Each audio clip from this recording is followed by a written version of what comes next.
nikech koro onge telo emiyo koro seyo ma kama imedo mana biu e wiye. Iriwri kodgi paro machal nade mawuok kuom jotelo tok gino mane jatend piny Kenya wacho nyaka nitiere oloso kanyo kod rowere mane nitiere mbalariany no mano mar Makerere mano juma mokalo. Cleophas, Uhuru Kenyatta terwa mos. Uhuru Kenyatta should be the last person manyalo se wach mar Kenya gi wach mar kijende.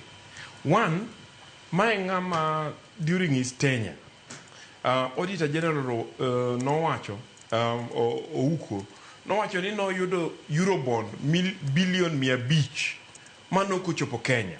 Wakia ni pesa no de kanyi. My ngama Pandora niluongo ni ningine WikiLeaks or Pandora Papers nowacho ni no kawo mwandu ma Kenya modhi okano e accounts ge offshore accounts e pinje moko. Okay?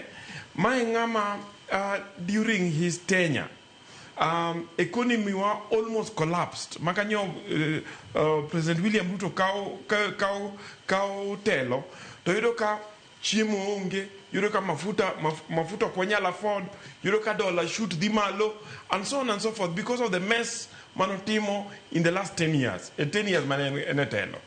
Gima notimo ni no destroy future mar kijende ma Kenya.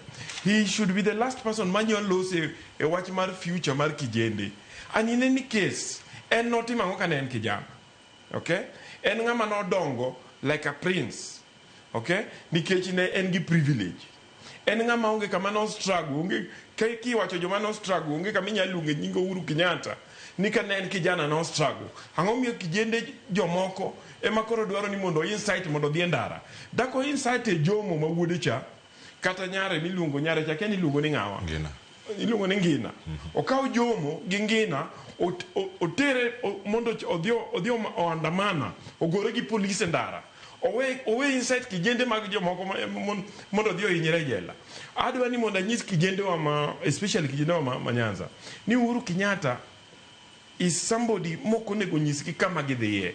Uhuru Kenyatta should be the last person. He should not talk about which you are. Owe Kenya gi burden maduong which magope ma owacho gi. Uhuru Kenyatta ma owe gi those problems.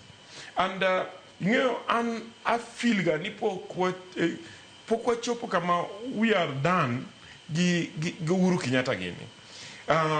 They need to account for mwandu magini go. Iwacho ni since 1963 family no kose bedo ka chulo tax. Kanyo cha ginyeo certificate mar 5G from Safaricom. Don't just transferring gino kende magi transferring it from Communication Authority to Safaricom. Gibedo broker gilose 5 billion to kichako idagi chulo tax. So manyiso ni jo Kenya tiyo chulo tax pidho gi to gin gimedo bedo gi mwandu ai to dwa no insight wa mondo nyithindwa mondo dhi ndara. Kiko tem imai adwa ni mondo anyiso Uhuru Kenyatta ni kanitie kama wan kaka jo Kenya wanyalo support ni mondo make otere court to en ko chako inside jo Kenya kendo to wan oganda wa maluo to wewa mos kech kata kanyo cha en gi chance makonyo oganda maluo wuondo gimo konyo wagonge. So kiko chako wuondo ni wachako dhi ndara. Okaw ngina, okaw jomo, odhi okaw nyithi owadgi gi nyithi nyiminege otere ndara odhi andamana.